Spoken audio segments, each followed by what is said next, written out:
Hello guys, welcome back to my channel. ಇವತ್ತು ತುಂಬ ರುಚಿಯಾಗಿ ಹಾಗೂ ತುಂಬ ಸಿಂಪಲ್ಲಾಗಿ ಬೇಗನೆ ಆಗುವಂಥ ಒಂದು ಹಾಲಿನಿಂದ ಮಾಡುವಂಥ ಸ್ವೀಟ್ನ ನಿಮ್ಮ ಹತ್ರ ಶೇರ್ ಮಾಡ್ಕೊತಾ ಇದ್ದೀನಿ. ವಿಡಿಯೋನ ಕೊನೆ ತನಕ ನೋಡಿ ಫ್ರೆಂಡ್ಸ್, ಎಲ್ಲೂ ಸ್ಕಿಪ್ ಮಾಡಬೇಡಿ. ಸ್ವೀಟ್ ಮತ್ತು ತುಂಬ ಯಮ್ಮಿಯಾಗಿರುತ್ತೆ ಹಾಗೂ ಎಲ್ಲರೂ ಇಷ್ಟಪಟ್ಟು ತಿಂತಾರೆ ಫ್ರೆಂಡ್ಸ್. ಯಾರ್ಯಾರು ಹಾಲನ್ನ ಇಷ್ಟಪಡಲ್ಲ ಅವರಿಗೆ ಈ ಥರ ಸ್ವೀಟ್ ಮಾಡಿಕೊಟ್ರೆ ಅವರು ನಮಗೆ ಮತ್ತೆ ಮತ್ತೆ ಬೇಕು ಅನ್ನೋ ಅಷ್ಟು ರುಚಿಯಾಗಿರುತ್ತೆ.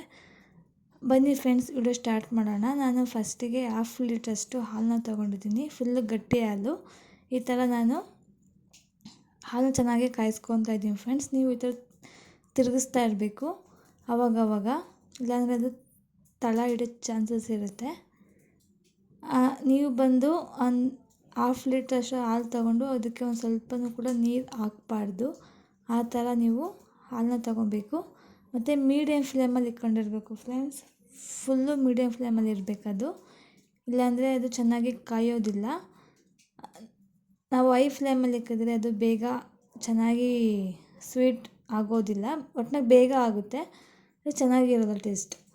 ನೋಡಿ ಫ್ರೆಂಡ್ಸ್, ಈಗ ಎಷ್ಟು ಚೆನ್ನಾಗಿ ಹಾಲು ಚೆನ್ನಾಗಿ ಕಾಯ್ತಾ ಇದೆ ನೋಡ್ಬೋದು. ನೀವು ಅವಾಗವಾಗ ಈ ಥರ ತಿರುಗಿಸ್ತಾ ಇರಬೇಕು ಫ್ರೆಂಡ್ಸ್. ಹಾಲು ಮಸ್ತ್ ಚೆನ್ನಾಗಿ ಕುದೀತಾ ಇರಬೇಕು. ನೋಡ್ಬೋದು ಅಲ್ಲಿ ಯಾವ ಥರ ಕುದೀತಾ ಇದೆ ಅಂತೇಳಿ. ಮಿನಿಮಮ್ ನಿಮಗೆ ಈ ಹಾಲು ಒಂದು ಕನ್ಸಿಸ್ಟೆನ್ಸಿ ಬರೋಕ್ಕೆ 20 ಮಿನಿಟ್ಸ್ ಬೇಕಾಗುತ್ತೆ ಫ್ರೆಂಡ್ಸ್.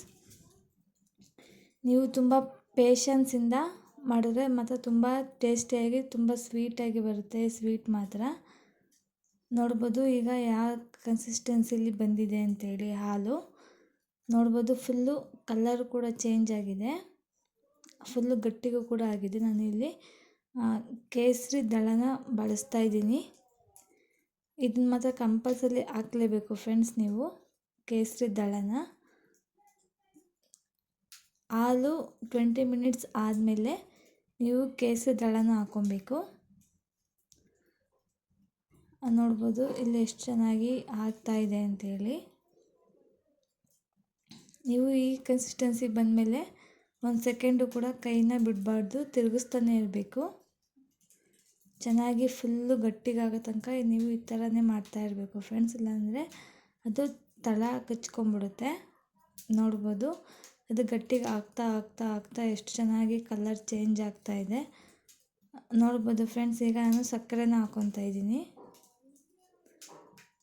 ಫುಲ್ಲು ನೀವು ಲಾಸ್ಟಿಗೆ ಇನ್ನೇನು ಸ್ವೀಟು ಮುಕ್ಕಾಲು ಭಾಗ ಆಗಿದೆ ಅನ್ನೋವಾಗ ಸಕ್ಕರೆನ ಹಾಕ್ಕೊಂಡು ಚೆನ್ನಾಗಿ ಮಿಕ್ಸ್ ಮಾಡಬೇಕು. ನೀವು ಸಕ್ಕರೆ ಹಾಕಿದ್ಮೇಲಂತೂ ಫುಲ್ಲು ಕೈ ಬಿಡೋಂಗೆ ಇಲ್ಲ. ನಾನು ಸಕ್ಕರೆ ಹಾಕಿ ಆದಮೇಲೆ 2 ಸ್ಪೂನಷ್ಟು ಬಾದಾಮಿ ಪೌಡ್ರನ್ನ ಹಾಕ್ಕೊತಾ ಇದ್ದೀನಿ.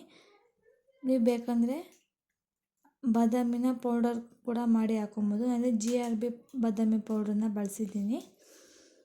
ನೋಡ್ಬೋದು ಫ್ರೆಂಡ್ಸ್ ಎಷ್ಟು ಚೆನ್ನಾಗಿ ಆಗಿದೆ ಅಂತ. ನೋಡ್ಬೋದು ಎಷ್ಟು ಪರ್ಫೆಕ್ಟಾಗಿ ತುಂಬ ರುಚಿಯಾಗಿ ಆಗಿದೆ ಫ್ರೆಂಡ್ಸ್ ಸ್ವೀಟ್ ಮಾತ್ರ. ಈಗ ಸ್ವೀಟ್ ರೆಡಿಯಾಗಿದೆ. ನಾನು ಒಂದು ಬೌಲಿಗೆ ಸರ್ವ್ ಮಾಡ್ತಾಯಿದ್ದೀನಿ. ನೋಡ್ಬೋದು ಎಷ್ಟು ಚೆನ್ನಾಗಿ ಆಗಿದೆ ಅಂತ. ನೀವು ಇದನ್ನು ಫುಲ್ಲು ತಣ್ಣಗಾದಮೇಲೆ ಫ್ರಿಜ್ಜಲ್ಲಿ ಇಟ್ಕೊಂಡು ತಿನ್ಬೋದು ಫ್ರೆಂಡ್ಸ್. ತುಂಬ ಟೇಸ್ಟಿಯಾಗಿರುತ್ತೆ ಫ್ರೆಂಡ್ಸ್. ವಿಡಿಯೋ ಇಷ್ಟ ಆಗಿದರೆ ಪ್ಲೀಸ್ ಒಂದು ಲೈಕ್ ಮಾಡಿ, ಶೇರ್ ಮಾಡಿ, ನಿಮ್ಮ ಫ್ಯಾಮಿಲಿ ಫ್ರೆಂಡ್ಸಿಗೆಲ್ಲರಿಗೂ ಶೇರ್ ಮಾಡಿ ಫ್ರೆಂಡ್ಸ್. ಮತ್ತು ಸ್ವೀಟ್ ಹೇಗಿದೆ ಅಂತ ನನಗೆ ಕಮೆಂಟಲ್ಲಿ ತಿಳಿಸಿ. ಪ್ಲೀಸ್ ಸಬ್ಸ್ಕ್ರೈಬ್ ಮಾಡಿಕೊಂಡು ನನಗೆ ಸಪೋರ್ಟ್ ಮಾಡಿ ಫ್ರೆಂಡ್ಸ್.